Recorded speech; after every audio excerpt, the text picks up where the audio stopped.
Alright, it's day 444. I've made use of an old weight rack and put a clamp lamp on top, the clamp between two plates over here, and I have 4 lights going on, or I had until yesterday, because I don't feel like these plants are doing all that well. I mean, this is that, big secondary shoot of Sully, and it's kind of yellowish now. This was the first one. I mean, I think these things have a finite lifespan anyway, so if they've been out for a few months, regardless of whether they were productive or not, they're just toast. And Drake there has a very green shoot, although it's not without its problems. I mean, there's always this kind of curling going on, a little bit of modeling. So, they're just problems. This is from Sully. Everything's just kind of a yellowish green. Growth has been inhibited by something. This is Big Bertha right here, and this shoot as well. That hasn't done really well, although it's very dark, so at least it's got that going for it. Although that could just be a sign of, not getting enough light.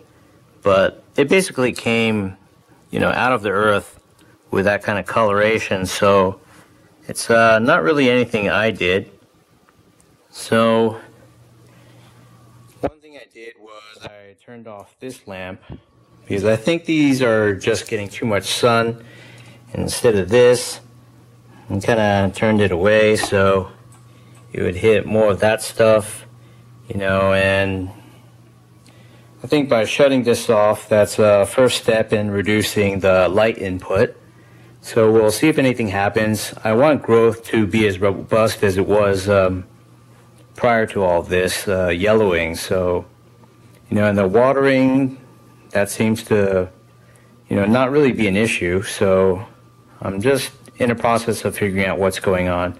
Things were going really well before this stagnation seemed to happen, but Sully's been alive and about for quite a while, so maybe it's just time. Maybe it's been so many months and Ginger is programmed to, go dormant or have everything die off and send out new shoots after so many months.